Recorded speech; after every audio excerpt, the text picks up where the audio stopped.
Fowler was acknowledged in 1878 as a baseball player, and also he was the first captain of an integrated team with white and black players.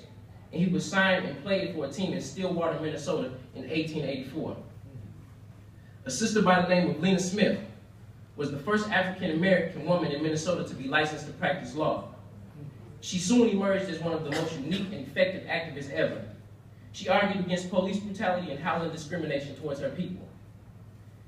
There were two people named Edith and Arthur Lee, who were the first black family to ever purchase a home in an all-white Minneapolis neighborhood.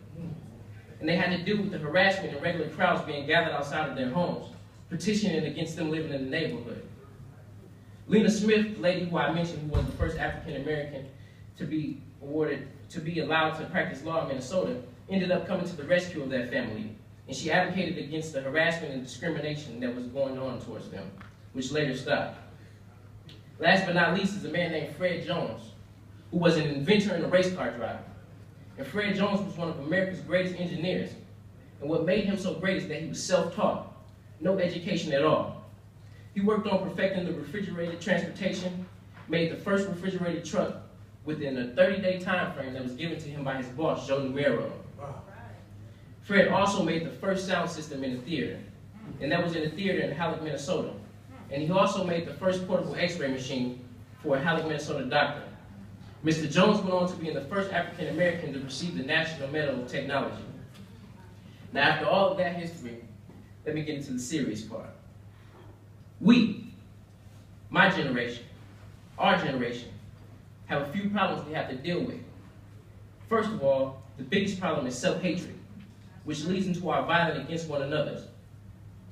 After the George Zimmerman verdict, which a lot of you may have followed, the conservatives sent out a tweet that said, in the 513 days between the death of Trayvon Martin and the verdict of George Zimmerman, 11,106 African Americans were killed.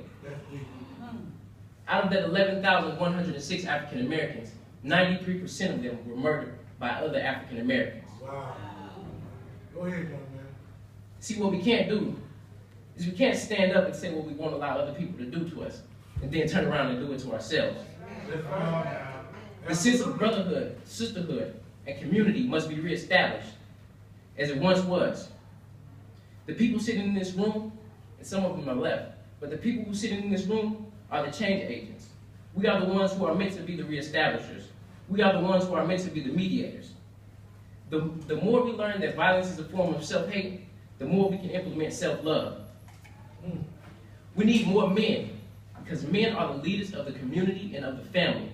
We need more men to stand up and talk about your past life, to stand up and be a testimony that one can change.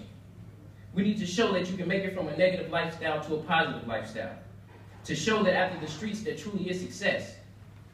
Our young brothers are looking for something to become a part of, something positive.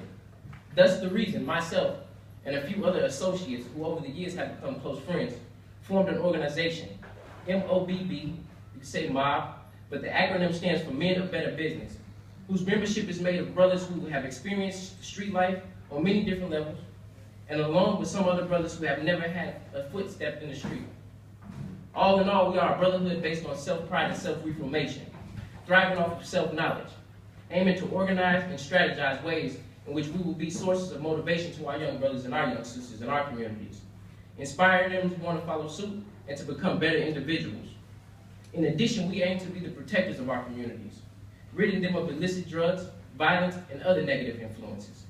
We aim to establish businesses, nonprofit organizations, all in the effort of reestablishing the sense of brotherhood and community among young African American males. If anyone is interested in learning more about that movement,